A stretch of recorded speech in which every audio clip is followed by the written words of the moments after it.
نا رویہ نا کہ میں تو ہمارا اس ریجن میں ہم بہت بڑی طاقت ہیں.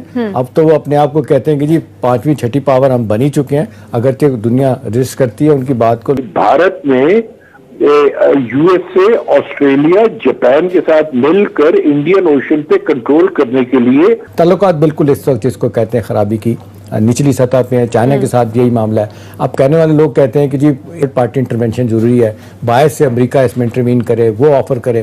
ہندوستان مانتا نہیں ہے. وہ کہتے ہیں کہ جی جس طریقے سے شملہ ایگریمنٹ کے تحت یہ طے ہو چکا تھا کہ یہ مسئلہ بائیلیٹری حل ہوگا، تیسری فورس باہر سے نہیں آئے گی. بائیلیٹری وہ بیٹھنا نہیں چاہتا، تیسری قوت کو باہر کی آنا چاہتی، اس کو شامل نہیں کرنا چاہتا. ظاہر ہے لیکن یہ سب ایشو ایک عالمی طور پر بھی سب کے سامنے ہے، تو پھر وہ لوگ اس کو کیوں نہیں کاؤنٹر کرتے؟ دیکھیں بات یہ ہے کہ دنیا اس پہ باتیں کر رہی ہے. یہ نیوکلیر فلیش پوائنٹ اس ریجن کو کہا جاتا ہے. اور لیکن سوال یہ ہے کہ اس میں اب ضروری ہو گیا کہ باہر سے تھرڈ پارٹی انٹرونشن ہو، ثالثی کے لیے کوئی کہے. جس طرح پریزیڈنٹ ٹرمپ نے 2-3 دفعہ کہا ہے لیکن اس پہ عمل درآمد نہیں ہو سکا. اس وقت جو چین کا اور بھارت کا جو جھگڑا چل رہا ہے اس کی وجہ سے یہ ہے کہ بھارت میں 66 انفراسٹرکچر پروجیکٹس جو ہیں وہ لداخ کے ایریا میں بنا رہا تھا. اس کی وجہ سے ان کے لیے بے حد آسان ہو جانا تھا کہ وہ کسی بھی طور پر جا کر آپ کے گلگت بلتستان میں کسی قسم کا مس ایڈونچر کر سکتے تھے.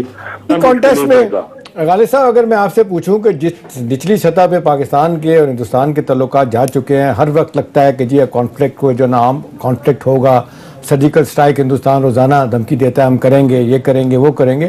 ورکنگ ریلیشن شپ بھی ختم ہو رہا ہے. جس طریقے سے آپ دیکھ لیں ڈپلومیٹک اسٹرینتھ کم کر دی گئی ہے دونوں طرف سے. آپ کدھر تعلقات کو جاتا ہو دیکھتے ہیں؟ آپ کے خیال میں کوئی نئی بگننگ بن سکتی ہے؟ باہر سے انٹرونشن کو ہو نہیں رہی، آپ کے خیال میں بائیلیٹرلی کوئی چیز مسئلہ حل نہیں ہو رہا، تو یہ آپ کے خیال میں کدھر جائے گا معاملہ؟ ہندوستان پاکستان کے تعلقات کس طرف جائیں گے؟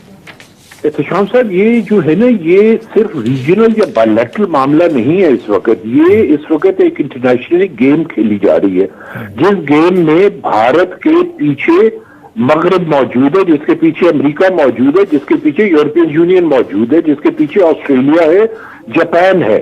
آپ یہ دیکھیں کہ بھارت میں U S A, Australia, Japan کے ساتھ مل کر انڈین اوشن پہ کنٹرول کرنے کے لیے آج سے کچھ برس پہلے جو انہوں نے ایک فورس بنائی تھی، کوارڈینیٹر فورس، اس کی وجہ سے جو صورتحال تھی وہ جس کا سارا اثر جو ہے نارتھ پہ اب لداخ کے ایریا میں جا کے پڑا ہے. وہ اس لیے پڑا ہے کہ یہ چیز نظر آ رہی ہے سب کو کہ اگر آج یہاں ڈرائی رن کیا ہم نے اپنا سمندروں میں، تو کل کو کیا پہاڑوں پہ ہم قبضہ کر سکتے ہیں؟ بھارت کی تو جو خواہش ہے وہ یہ ہے کہ اپنے آپ کو کسی طرح منی سپر پاور بنا لے. ان کی جو ڈیزائنز ہیں وہ اتنے بڑے ہیں، they have grand designs, but fortunately اور unfortunately. لیکن غالب صاحب ساؤتھ چائنا سی میں جو ابھی آپ بات کر رہے ہیں، جس طریقے سے جاپان اور اس کے بعد فلپین اور آسٹریلیا کے ساتھ مل کے امریکہ سب کچھ کروا رہا ہے، صرف ان کا سٹائل ہے پوسچرنگ جس طریقے سے وہ کر رہے ہیں، مسلسل مستقل بنیادوں پہ ان کے جہاز جو ہے نا بڑے وہاں پہ کھڑے ہیں. جو ہے اگریسو سٹائل جو اب دکھائی دے رہا ہے ایک مدت کے بعد، آپ کے خیال میں اس کی کیا اہمیت ہے؟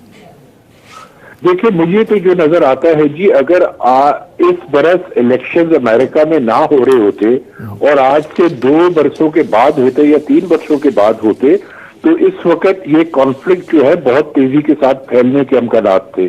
اب چونکہ وہاں اس وقت الیکشنز ہونے والے ہیں تو 2 صورتحال ہیں جس کے تحت امریکی صدر جو ہیں ڈونلڈ ٹرمپ وہ ایک نئی ٹرن لے سکتے ہیں. پہلی کیا ہے کہ وہ ایران کے خلاف کسی قسم کا ایڈونچر کریں.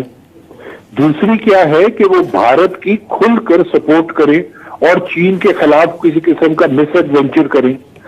ادھر ایڈونچر ہوگا، ادھر مس ایڈونچر ہوگا. ایڈونچر اس لیے ہوگا کہ ایران جو ہے وہ اس وقت اس صورتحال میں نہیں ہے کہ وہ امریکہ کا مقابلہ کر سکے. وہ چیز امریکہ کو نظر آتی ہے تو یہاں خطرہ زیادہ موجود ہے. اس لیے میں اس ریجن میں خطرے کو بڑھتا ہوا نہیں دیکھ رہا جو کہ بھارت اور چائنا کا ایریا ہے یا بھارت اور مقبوضہ کشمیر کا ایریا ہے.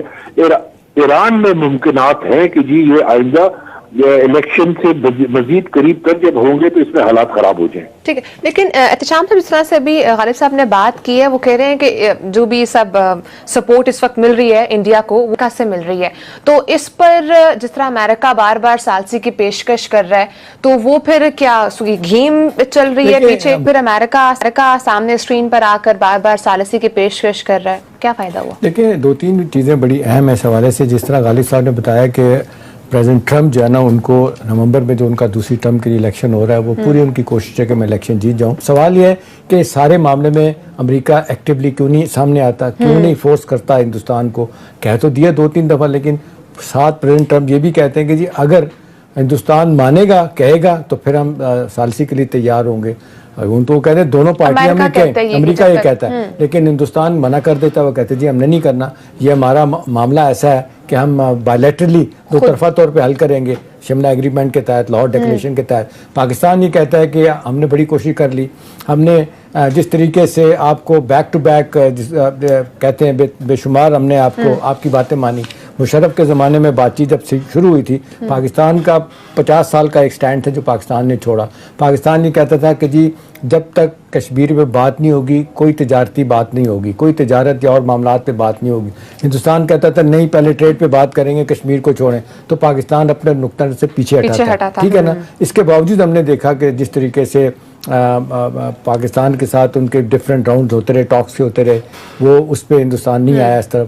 ہندوستان کا نقطہ نظر یہ ہے کہ پاکستان کشمیر کو بھول جائے. جو جب ہم اقوام متحدہ میں بات کرتے ہیں تو بھارت اتنا اگریسو کیوں ہو جاتا ہے؟ ہندوستان کا جو جارحانہ رویہ نا کہ میں تو ہمارا اس ریجن میں ہم بہت بڑی طاقت ہیں.